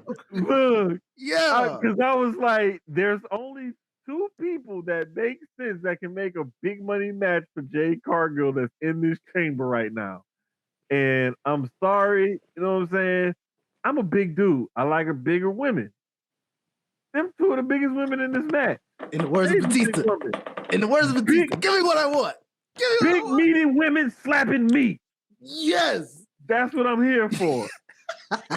You can keep your 20-minute classic. Dang right. You can keep your Sasha and Bailey at NXT TakeOver. That's not what I'm here for. Say it again. Yeah. I'm here for the women that shop at Lane Bryant. You're dang right. Yes, sir. Size 8 to 10 and up. Come on. Preach it, brother. Preach it, brother. Yeah.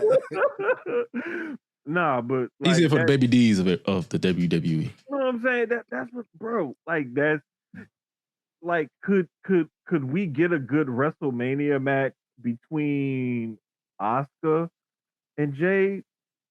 Asuka's one of the better women's wrestlers in the world. Could we get something decent between her and maybe Alexa? Maybe so. Her and Tiffany have made magic in the past, so we know that. And Kiana James is on the come up, but we know it's not her time. I have an epiphany. I have an epiphany if they go with Alexa because they tease her and Charlotte.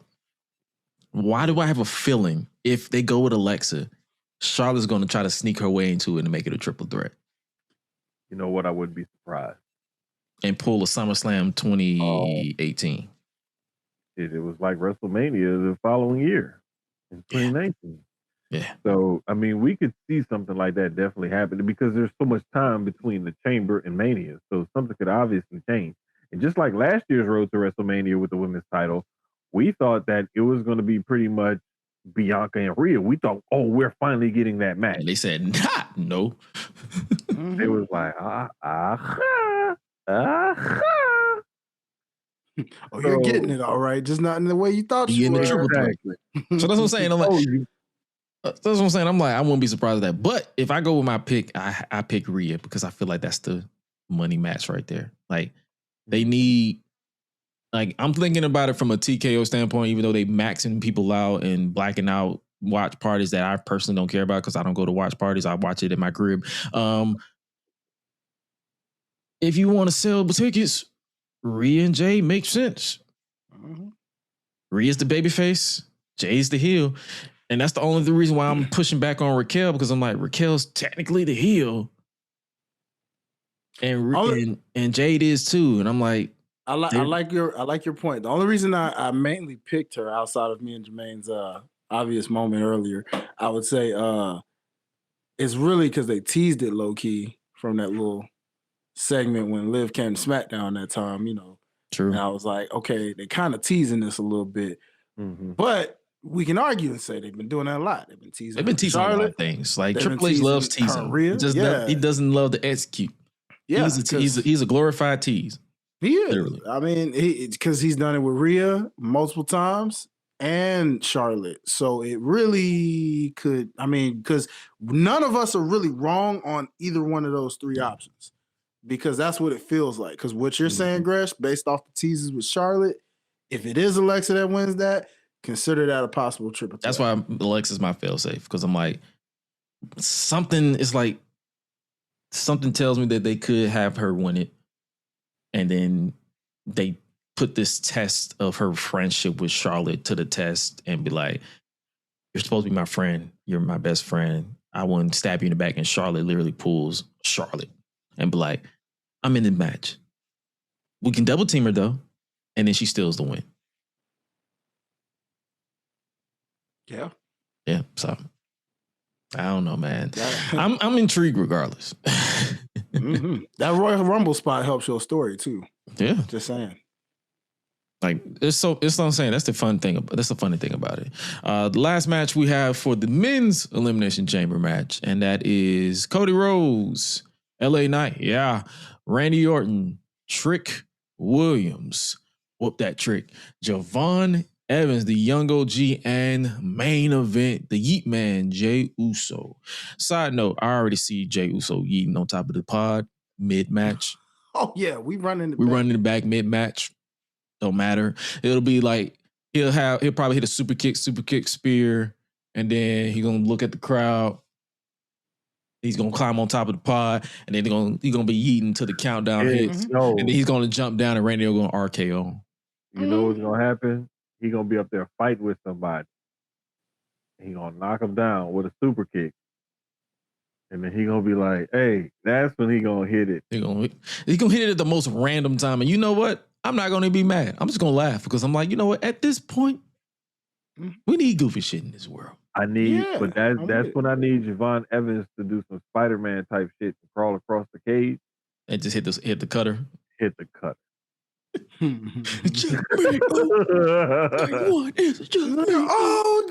cutter. Now, as far as picks, I'm not gonna lie to you. 1, 2, 3. Cody Rhodes. Cody Rhodes and Randy Orton's my fail-safe. But I feel like they're going to give Javon and Trick a good showing, though. I'm going to go with Trick Willie as my fail-safe. Okay. I don't even think I have a fail-safe, to be real with y'all. I'm pretty sure it's just Cody. There's nothing else to do. I don't see none of these other folks, honestly. I really wish I could say it, but it's freaking Cody. They're making it too obvious. It's too obvious. We got a triple threat coming amongst him, Fatu, and Trues. What else is there to say? Cody Rhodes. Cody Rhodes. So Jermaine, you got Cody, and then your fail-safe is Trick. Yeah, that's it. Because when Hi-Lite did the countdown and we all said Cody, I was like, well, yep. That's what I'm saying, because it's like they're making it too obvious that Cody's going to win this, or at least get involved in this match at some point at Mania. And so I'm like, even if he doesn't win and they give it to Randy, he's going to sneak his way into it. Like, put it this way, whoever wins that chamber, Cody or Charlotte is going to sneak. The blonde is going to sneak their way into the match. Pretty much. Oh, for sure. Politics. You know it. So, hey, man, that is your Elimination Chamber, our preview and predictions. We pretty much gave you a speed round, and we pretty much gave y'all some good nuggets, too, on how we feel like it's going to go. It's going to be an interesting show. Any last-minute thoughts on the chamber and vibes that you feel like going into it? I'll go first. I want to see color. Okay. Yeah, because they haven't given us that, right?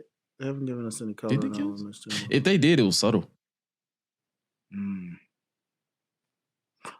Well, I'm gonna try to make these 2 quick little rants as quick as possible. I'm gonna say it like this. Do you think? Number 1, please stop crapping on the city of Atlanta when it comes to our crowds and audiences. Okay? First of all, did evolution teach you nothing? And to you who thought we were quiet at Bad Blood, me and Gresh were both there. We were far from that.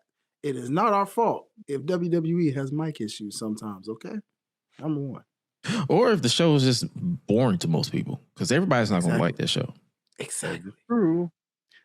Also, on that same subject, when it comes to Atlanta, to you non-melanated content creators and people that don't understand certain genres of music, it's okay if it ain't your cup of tea. Don't talk about it in your coverage. Just glance over it.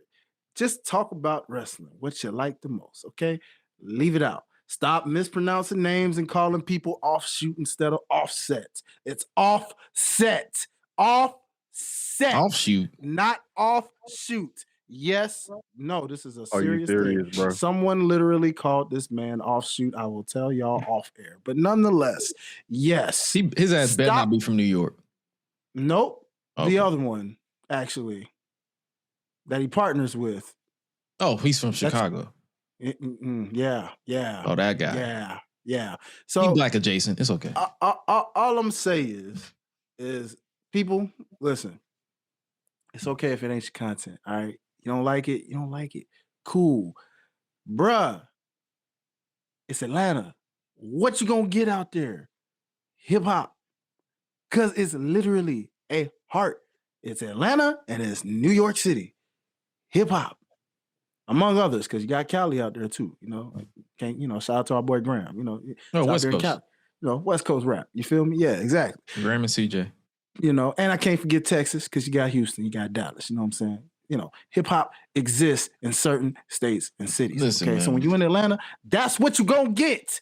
Jermaine Dupri, 2 Chainz, all of these names that you Bow Wow. We saw Bow Wow with Bow Wow. You know the irony of that too? Seeing that Negro made me say, now how is it Jade Cargill came out here on Strict Vibes and this Negro was right there? What a missed opportunity. Why? WWE doesn't watch AEW, so that tells me everything I need to know. Clearly they don't, but it's just like, wow. That could have been a nice little cameo situation, but oh well. All in all, I just say, hey man, stop, just stop talking about rappers and hip hop. Okay, we get it. You don't like it, you're not into it. Just go over there. Hey man. These people are rage baiters. They want this reaction out of you. They know it's gonna rile you up. Just like niggas who like to hate on people that they claim to hate and just like to talk about them nonstop. It's like, man, I'm gonna be honest with you. If you hate this nigga, mute his name. Listen, Javon was out there with Offset. He can get with him with music. Just don't ask him for relationship advice. Ever. Yeah, that would be a good idea. That wouldn't be a good idea. Mm-hmm. It'd be fucking terrible, actually. It'd be stupid. Like, that's like asking Judas for a miracle. Anyway. Pretty bad, yeah. So, yeah. That was wrestling this week, and it was pretty. Hopefully, you guys enjoyed this episode. We was a little off the rails. Me. I think we all were today, Gresh. It's okay. But the thing is, it's unleashed for a reason. And have y'all seen me? A lot of y'all can't whoop my ass in this life or the next. So what I say is just pure entertainment. And I'm not finna act like I'm better than anybody. If somebody has a problem with what I say, we can talk about it directly. I don't do the public beef. I don't care about that. I got life to worry about. And y'all ain't on it.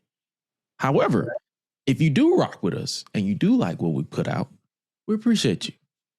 While you scan that QR code and hit that subscribe button for the podcast over the audio format, as well as subscribe to Susio Sports, because I believe y'all got a new episode tomorrow.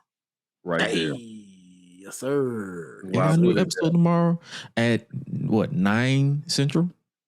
8:30 ish.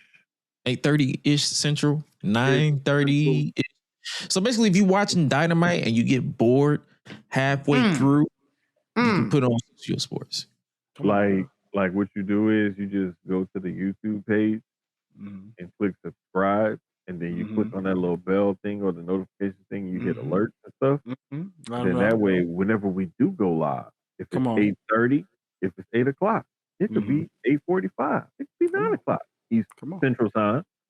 Just know it will happen. It's gonna happen. It's gonna happen. Make sure you guys tap in with that. It'll happen tomorrow night. Yes, sir. Come on. And make sure you guys tap in with your boy Hi-Lite Real with Mike Mayhem Music. We just dropped the Obafemi freestyle on Twitter and Instagram. I'm still working on getting it to YouTube. I believe we can still post it. I believe it falls on the fair share. So basically they still get a cut, but we still can post it without getting any copyright strikes. So I might post that tomorrow morning. So worries, basically you guys tap in with that. We got a little bit more coming on. Like we wanted to do more for Black History Month, but then I got important at work and I couldn't work on a lot of things that I wanted to work on this month. But hey, that Obafemi freestyle is colder than a baby mama's heart in child support court. Hey, we appreciate y'all for rocking with the content, man. I told Gresh I'm trying to put myself on the camera some more with some of them videos. Sometimes it's just, hey, I need a retwist, y'all. So if you don't send me in the camera, I probably gotta get a retwist before I can even do some stuff like that. But nonetheless, we enjoy. Go get your little headband. You look, true. I probably put the head. Yeah. You know. That's what I do whenever I need a retwist. I got a headband over there where my hair pokes out in the back. Good point. I be hiding the bush. You're right, my brother. That's the beauty of this. You know, when we got these, we can do that. You know, when it's long enough, you just push that jump back and put it in there, and then you straight. Sorry, Jermaine, that wasn't meant to be. I ain't got to worry about that shit. Okay. He got the beard, man. He got the beard, man. I take that skull shaver and just. I'm about to say when he don't have time to get fade, he just put a hoodie on. But you right. So. Hey, that come real clutch. But nah, man, keep rocking it, keep it locked. We got more content coming for y'all on the way, man. Retrospect, there's a little bit of anything, everything, man. It's like we're not gonna put a time on what we want to put. Like if we feel like putting it out and if we got time, we just gonna put it out. Like there's no point, because one thing you don't want to do in content in this game, as long as we've been doing it, is putting yourself in a box or put yourself on a time limit, and then you don't do it. You open yourself up to procrastination, and you don't want to do that. So it's like if you do it. We won't have a match with a stipulation saying we won't challenge for the title. That's what we're trying to say. Yeah, we're not gonna hang there. We're not gonna hang there. Come on now. That's what we're trying to say. Like if Jermaine and them hit me up, say, hey, I got this type 10 video that I want to do. I just recorded. Can you edit it? And I have the time. I'm like, boom. I'll put that in the queue. We'll knock it out, upload it. Like, hey, here's a top 10 video for you. Enjoy. Run it up. Subscribe. We'll get more like this to you when we can. Yeah, that's just how we is. And if it pops, it pops. If it don't, hey, we keep it pushing. You still gonna tune into the podcast. You're gonna still tune into Public Enemies on Thursdays. You're gonna still tune into Mike Mayhem Music with new music and all that stuff. You're gonna still tune into Studio Sports. We got content across the board. Hey, you're gonna even tune in on Mondays with all shit. Here we go again, Ruthless Lala. We're gonna bi-weekly. So hey, content across the board for you guys. But with that being said, we are already over 2 hours in. And with that being said, you guys stay safe out here in these streets. But before we do that, you got a song of the week for me? Oh, yes. You know it. Do I? Go ahead, Jermaine. Hey, I'm wearing the shirt I caught one Mardi Gras, and I'm wearing the crown of Falana. Okay. Because I'm the right-hand man to the tribal chief of BRP, man, because he got the Lola Falana. But I forgot to celebrate Mardi Gras last Tuesday. Celebrated on the show this Tuesday. So my song for the week this week is "Do What You Want" by the Rebirth Brass Band. Cool. Send me that in the chat. Okay. Hold on, I'm gonna do you right now. I'm finna do the same thing for you, Gresh, on mine. Let's see here. Going right behind my guy. Keeping it Louisiana, as a matter of fact, in honor of my boy Jermaine, since he just said that, I'm going with a Louisiana independent artist, that I rocks with for a long time. And I'm going with my boy Aha Gazelle. I don't owe you jack. So yeah. Matter of fact, if you never heard of Aha Gazelle, I can tell you this much, people. If Gresh was a rapper, that's who that would be. Dead serious. Listen to, and the reason I say that is because listen to how he raps and the way he raps, because he can be comedic with his lines in a way where you're like, did he just say that? What I think he just, and he's dead serious as he's saying what he says. And it's because of the styles of his rapping and the way he says certain lines. I just thought about that as I was listening to him today. I was like, you know what? This is who Gresh would be if he was a rapper. Yeah. This is exactly who he would be. I've actually heard Gazelle, and he's pretty dope. Like I haven't heard him in recent years, but when he first came out, like it was him, Lecrae, and all them, I was tuned in. I was tapped in with all of them. So it was and he's gotten a lot better since then too, man. Like if you hear some of his recent stuff, like it's very like under the water, but like when you hear it, you're just like, oh man, he got better from then, like crazy. I'll definitely tap in with that. And last but not least, even though there's a beef that may or may not be going on right now, my song is Let 'Em Know by T.I., the one that he just dropped, because that's in my gym playlist, so I listen to it all the time when I'm either pulling or pressing, trying to get through that last rep. So hey, make sure you guys tap in with that and tap into with the playlist right there if you haven't already. It will definitely be updated today or tomorrow. So hey, but make sure you guys tap in with that. But also, like I was saying before we got cut off, and that is make sure you guys stay safe out here in these streets. And remember to always eat, sleep, flex, and repeat. I'll see you on Thursday for Public Enemies Podcast. But we out. Y'all be crazy. It is my esteemed honor to inform you that you are the newest inductee